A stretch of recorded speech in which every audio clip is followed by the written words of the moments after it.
7h, 9h. Europe 1 matin.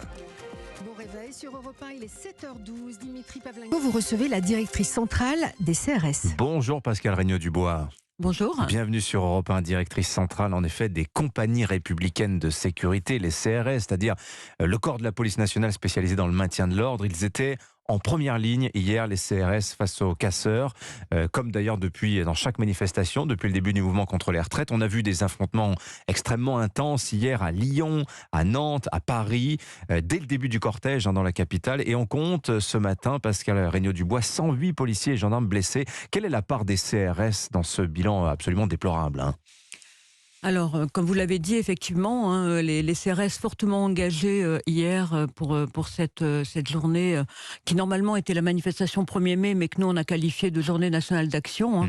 Un niveau de violence très fort, très élevé. Nous déplorons plusieurs CRS qu'on appelle nous contusionnés, c'est-à-dire qu'ils ont reçu des projectiles mais ils n'ont pas cessé leur mission.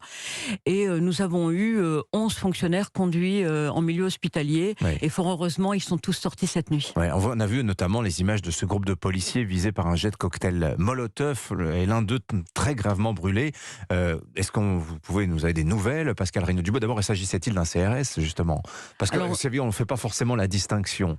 Oui, effectivement. Alors non, ça n'était pas un CRS, c'est un fonctionnaire des compagnies d'intervention parisiennes. Alors donc à ce titre, je n'ai pas de nouvelles, mais vraiment un message de compassion pour lui, parce qu'il y a quelque temps, au sein des CRS, nous avions eu aussi un fonctionnaire grièvement brûlé par jet de cocktail Molotov, et je peux vous assurer que l'impact reste encore aujourd'hui très fort. Mais quel est le bilan depuis le début du mouvement contre les retraites? J'ai tenté de faire l'addition, finalement, journée après journée, 108 policiers et gendarmes blessés, mais on a eu des journées où c'était 450 policiers et gendarmes. J'ai arrêté le compte début du mois d'avril, on était déjà à plus de 600. C'est ça, c'est entre 600 et 1000 policiers et gendarmes blessés depuis 3 mois et demi à peu près, Pascal Regnault-Dubois. Alors pour les compagnies républicaines de sécurité, on déplore aujourd'hui environ 800 fonctionnaires blessés. Oui. Mais alors blessés de toute nature, donc dans les 800, beaucoup de, fort heureusement d'ailleurs, de fonctionnaires blessés légèrement. Des contusions légères, comme vous disiez. Voilà, les contusionnés comme que j'évoquais tout à l'heure. Et nous déplorons donc une quarantaine de blessés plus grièvement, dont certains avec des interruptions temporaires de travail de plus de 45 jours. Ouais. Mais comment on gère ça? Je veux dire, parce que les images, on les a vues, sont extrêmement impressionnantes. Ces agents qui sont mal formés au maintien de l'ordre, finalement habitués à un certain niveau de violence, retournent-ils comme si de rien n'était sur le terrain dans les semaines qui viennent, après avoir été parfois grièvement blessés?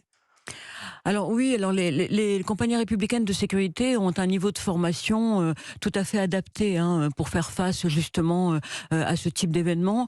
Dans leur formation, bien sûr, on leur apprend la résilience, mais on les forme aussi à pouvoir faire face à ce type de violence en étant un peu plus réactifs, en jouant la carte de la mobilité. Et puis surtout, au sein des compagnies, nous avons ce que nous appelons, nous, des secours opérationnels. Donc 4 fonctionnaires par compagnie qui sont formés pour apporter les premiers soins à leurs collègues qui pourraient être blessés au cours de la manifestation. Une compagnie, c'est combien d'hommes ou de femmes, à peu près, qu'on se fasse une idée? Combien d'hommes et femmes? Oui, par compagnie, dans une compagnie, vous dites qu'il y a 4... Dans une compagnie, c'est environ 130 policiers par compagnie. Et à l'intérieur de ces 130, donc nous avons dans chaque compagnie 4 fonctionnaires formés au secours opérationnel et prêts à intervenir. Et ils sont là pour ça, pour porter secours à leurs collègues qui seraient blessés. Et comment ça va en ce moment sous les casques, sous les équipements? Comment va le moral? Parce que finalement, je me dis qu'en tant que CRS, on s'habitue à... Je veux dire, il y a des séquences parfois de 3-6 mois... d'engagement très intense. Il y a eu les Gilets jaunes il y a quelques temps de cela. Maintenant, les retraites, comment ça va en ce moment-là? Je crois qu'on s'habitue jamais réellement, parce que sous les casques, il y a des hommes et des femmes. Il y a donc des familles aussi, bien sûr, qui s'inquiètent pour leurs proches. Non, on s'habitue pas. On se forme par contre. On se forme pour rester toujours efficace. Aujourd'hui, je pense que le moral des pour les compagnies républicaines de sécurité dont je suis la directrice, je pense qu'il reste bon. Parce que lorsqu'on est CRS, on sait qu'on est spécialiste du maintien de l'ordre et que ça fait partie du travail et du cœur de métier. Par contre, ce qu'on a du mal à intégrer encore aujourd'hui, c'est ce niveau de violence qu'on rencontre et comme vous dites, qui se répète régulièrement à chaque manifestation. Oui. Alors j'ai vu notamment des images, et beaucoup l'ont vu comme moi, ces tirs tendus de feux d'artifice. On vise délibérément les policiers, les CRS. Il y a eu ce jet de cocktail Molotov. Le ministre parle d'une intention de tuer de certains manifestants. Véritablement, est-ce que vous observez, vous, un durcissement, ou bien c'est l'émotion de l'instant qui nous fait dire que c'est de pire en pire, Pascale Regnault-Dubois, de votre expérience? Non, il y a un vrai durcissement, c'est pas l'émotion de l'instant, il y a Vraiment? un vrai durcissement, bien sûr. On le voit quand même depuis maintenant plusieurs semaines. Il y a de la part de certains une volonté très forte de s'en prendre aux forces de l'ordre. Le noyau dur des manifestants les plus durs a tendance à grossir, vous pensez, aujourd'hui, Pascale Regnault-Dubois? Oui, bien sûr, bien sûr. Hier, on a eu un noyau dur qui a été sans doute plus important qu'on a pu connaître depuis ce début d'année.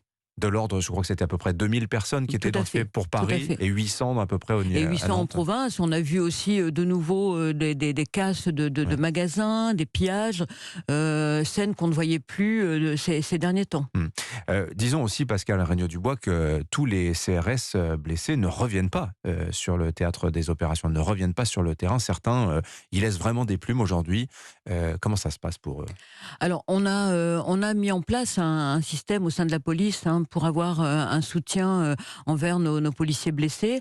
Il y a une mission d'aide aux blessés qui existe au sein de la Direction générale de la police nationale. Du front, il passe en seconde ligne pour parler dans un langage un peu militaire, c'est un peu l'idée Alors, on essaie. Alors, il y a ceux qui sont blessés, qui sont arrêtés par leur médecin, mais on essaie de toujours garder contact avec eux, et puis bien évidemment de les faire reprendre dans les meilleures conditions possibles et de leur apporter souvent un soutien psychologique dont ils ont également besoin. Autre élément, et on voit ce nombre de caméras, de téléphones filmant en permanence l'action des forces de l'ordre. Alors, quel impact ça a sur l'action justement des forces de l'ordre? Est-ce que ça les tétanise? Est-ce que ça les paralyse? Est-ce que ça les énerve?